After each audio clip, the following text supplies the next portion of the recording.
अमृत वेले उठ याद में बैठ, ज्ञान का रमण करने की, ज्ञान धन और ज्ञानदाता को याद करने की, ईश्वरीय नशे में रहकर सेवा करने की, सभी को मेडिटेशन की अर्थात खुद को और परमात्मा को जानने की सहज विधि समझाने की, एक श्रीमत पर एक मत होकर रहने की, अपने गुणों और अपनी शक्तियों को वरदान रूप में देकर मनुष्य आत्माओं को सर्वश्रेष्ठ और महान बनाने वाले विश्व कल्याणकारी शिव पिता परमात्मा की हम आत्माओं के लिए आज की मुरली से शिक्षाएं। रूहानी प्रसन्नता अर्थात जागृत अवस्था, जब रूह खुद को, खुद के पिता को, खुद के स्वदेश को, स्वधर्म को, खुद के स्वरूप को पहचान जाती है और उसी प्रमाण संकल्प बोल कर्म में आती है। प्रभु के संग के रंग में रहकर लेने की जगह रूहों को प्रभु से मिला देना सीख जाती है, आनंदित हो जाती है क्योंकि बेहद में सबको निमित्त बन देती है और रूहानी प्रसन्नता अनुभव करती है। यही रूहानी प्रसन्नता के वाइब्रेशन फिर चारों ओर फैलते हैं और सभी को शांति और शक्ति की अनुभूति कराते हैं, क्योंकि रूहानी प्रसन्नता में दैहिकपन नहीं होता है, कोई भेदभाव नहीं होता है। जो आत्माएं प्रभु से प्राप्त अविनाशी खजानों को स्व के लिए प्रयोग कर अनुभव कर फिर खुद को मिले हुए सुख और शांति को औरों तक बांटते हैं, वे ही सर्व प्राप्ति स्वरूप बनने का वरदान प्राप्त करते हैं। एक सागर परमपिता परमात्मा ही है जिनके पास वो सब है जो हम रूहों को चाहिए। शरीर को चलाने वाली निराकार आत्मा का दुख दर्द क्या है, उसे क्या चाहिए, सिवाय सर्वशक्तिमान परमपिता परमात्मा के कोई दे नहीं सकता।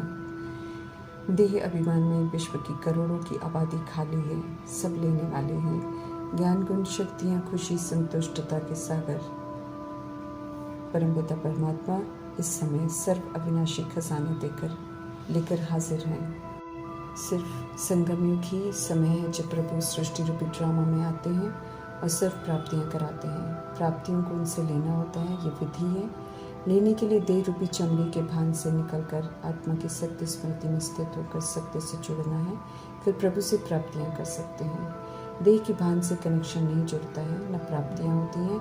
सर्व प्राप्तियां करने वाले औरों की सेवा करते हैं और उनकी खुशियां बढ़ती जाती हैं। वही प्रसन्नता के वाइब्रेशन अन्य आत्माओं तक पहुंचते हैं और चूँकि रूहानी है तो रूहें अनुभूति भी करती हैं। जैसे फलदायक वृक्ष अपनी शीतलता की छाया में मानव को शीतलता का अनुभव कराता है और मानव प्रसन्न हो जाता है, ऐसे ही मीठे परमात्मा समझते रहें कि हमारी रूहानी प्रसन्नता के वाइब्रेशन औरों को भी अपनी प्राप्तियों की छाया द्वारा तन मन की शांति और शक्ति की अनुभूति कराते हैं, तो स्वयं को ऐसा रूहानी सेवाधारी बन सेवा पर प्रभु के कार्य में मददगार बनने के लिए सत्य मीठे कल्याणकारी परमात्मा संग रूहानी कनेक्शन कर, सर्व प्राप्तियां कर, उनका प्रयोग कर, अनुभव कर, अन्य आत्माओं प्रति यूज कर संपन्न बन बेहद की सेवा के लिए प्रभु का इंस्ट्रूमेंट बन हाजिर होना है।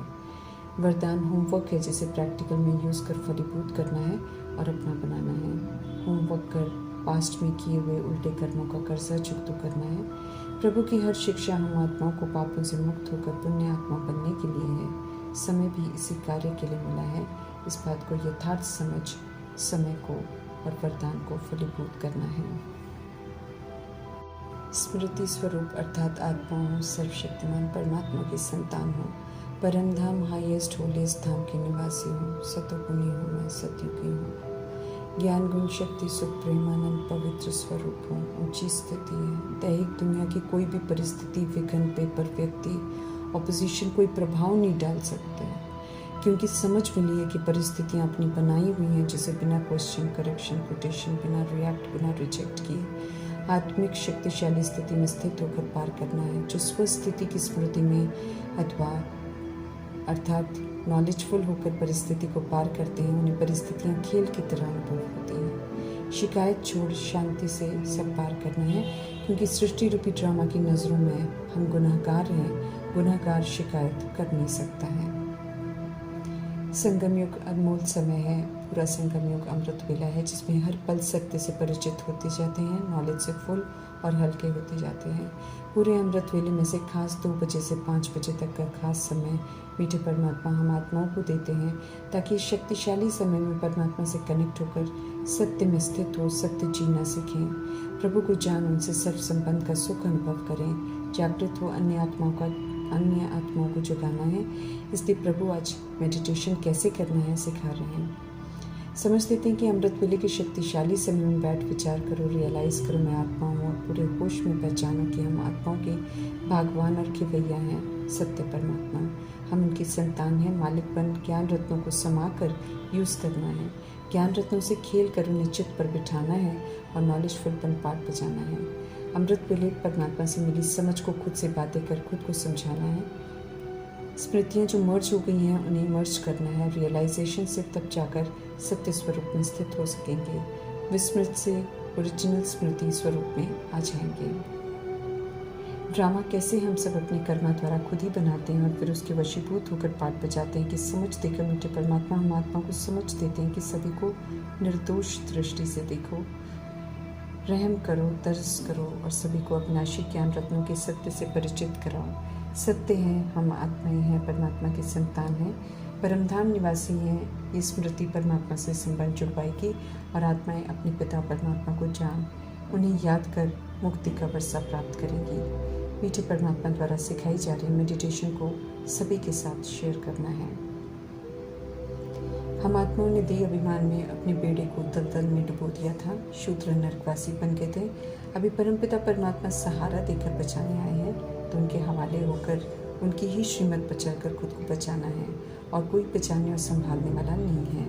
इस सत्य को जितना जल्दी हम पहचान जाएं उतना अच्छा है, क्योंकि समय बीत जाने के बाद न बाबा मिलेंगे न कोई बचाव होगा।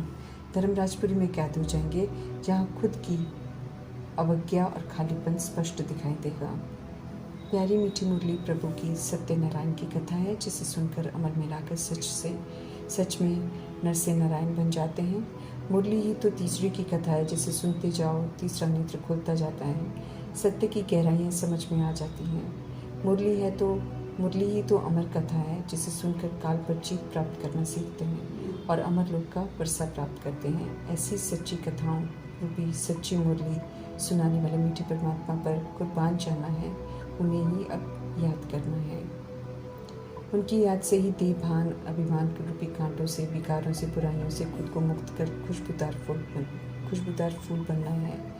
समझ मिली है कि माया रूपी देह की कमी कमजोरियां हमें कमज़ोर बना देती हैं, तो उन्हें सामना करने की शक्ति यूज़ कर, अर्थात किसी भी कमजोरी के वशीभूत नहीं होकर परास्त करना है। शक्ति स्वरूप और महावीर बन माया के प्रभाव में नहीं आकर विजय प्राप्त करनी है। अमृत वेले सतुगुनी समय है। समय में सत्य को बुद्धि में फीड करना है। सर्वशक्तिमान परमात्मा मौजूद होते हैं, इसलिए सब सहज हो जाता है।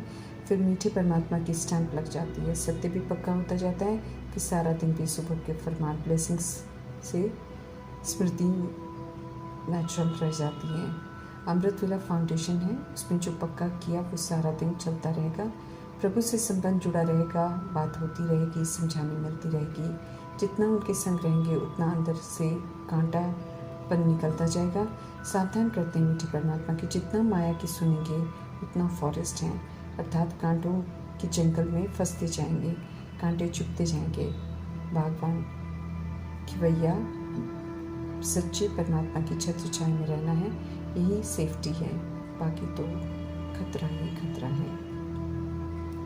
परमात्मा द्वारा बताई गई विधि प्रमाण मेडिटेशन करेंगे तो मीठे परमात्मा समझ देते हैं कि बहुत मज़ा आएगा, तो उनका कहा मानकर मज़ा लेना है। सत्य ज्ञान का भी चिंतन कर आनंदित रहना है। पूरे कल्प में यही समय है जब हम प्रभु को एक्यूरेट जान सकते हैं, उनके साथ सिर्फ संबंध जोड़कर सच्चे संबंधी की अनुभूति कर सकते हैं। सत्य ही तो आत्मा को आनंदित करता है, तो सत्य परमात्मा से पूरा आनंद लेना है। बाकी सब संग को बुद्धि से भूल, उन्हें भी प्रभु की अमानत समझकर उन्हें भी परमात्मा संग जोड़ देना है। झूठ खंड के 63 जन्म के झूठ के दुख सहन कर तो सत्य साथी, बाप, टीचर, शिक्षक की अडॉप्शन मिली है। तो ये खुशियों की ऋतु है, जिसमें प्रभु के मिलने की खुशी में, उनके सत्य ज्ञान की खुशी में रहकर ज्ञान स्नान और मिलन स्नान करना है और पूरा करना है। सर्व प्राप्तियां भरपूर करनी है। 2500 वर्षों का श्रेष्ठ भाग्य भी बनाना है। बुराइयों की, अधर्म की, झूठ की सफाई करनी है। बीज रूप नॉलेजफुल सत्य परमात्मा के संग रहेंगे तो दैहिकपन समाप्त हो जाएगा और अच्छे अच्छे ख्यालात चलते रहेंगे और हम सब बाप समान अच्छे बनते जाएंगे। याद से अवस्था को परिपक्व बनाना है। आने वाले तमोगुनी वायुमंडल और विकराल विनाश के इस खौफनाक समय के प्रभाव से मुक्त रहते हुए खुद को भी सेफ रखना है और अन्य आत्माओं को भी तमो प्रधानता से मुक्त करवाने की सेवा कर उपस्थित होना है। उन्हें भी अनादि सतोगुणी स्मृति दिलाकर घर वापस चलने के लिए तैयार करना है। द्वापर युग और कलयुग की आत्माओं को जागृत करने के लिए अपना पूरी तरह जगना जरूरी है। अपने अंदर में रहे हुए देह अभिमान के वंश और अंश को जड़ से खत्म करना जरूरी है। जब अंदर का देह अभिमान का अधर्म समाप्त करेंगे तब करोड़ों की आबादी के देह के अभिमान की चंचलता शांत होगी। बहुत बड़ी जिम्मेवारी है परमात्मा से पालना लेने वाले बच्चों की, क्योंकि देह भान में आने की भूल सबसे पहले देवकुल की आत्माएं करती हैं, जिन्हें फिर सब देखकर फॉलो करते हैं। भूल को रियलाइज़ कर आत्मा का पाठ पक्का कर आत्मा के सातों गुणों को प्रैक्टिकल में सभी प्रति व्यवहार में यूज़ कर आत्म अभिमानी के संस्कार भी बनाने हैं। यही संस्कार हमारे अनादि स्थिति बनाएंगे और सभी आत्माओं को भी अनादि स्मृति दिलाएंगे कि वे भी आत्मा परमात्मा की संतान हैं। तब उनका बुद्धि का योग परमात्मा संग लगेगा और पर आत्माएं जो हैं वे शरीरों से मुक्त होंगी। प्रभु का ऑर्डिनेंस है, अब पवित्र रहकर बाप को याद करो। ड्रामा के आदि मध्य अंत का ज्ञान बुद्धि में रख।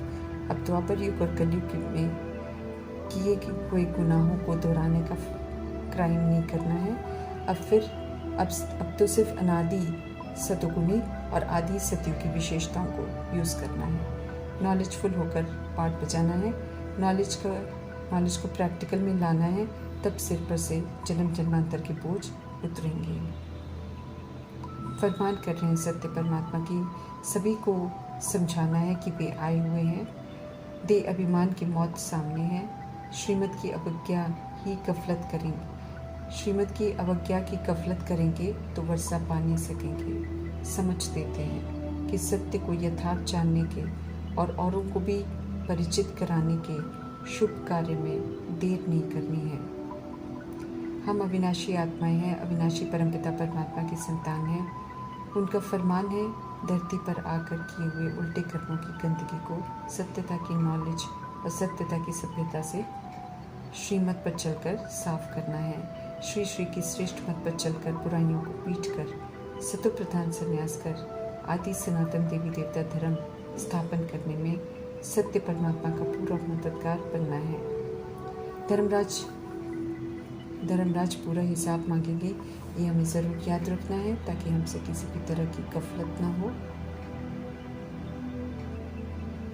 क्योंकि मीठे परमात्मा समझ देते हैं कि गफलत करने से अलबेले हो जाते हैं, अलबेले होने से फिर भूले करते हैं, भूले करने से फिर पश्चाताप करते हैं और पश्चाताप करने वाले प्रभु की लिस्ट से बाहर हो जाते हैं।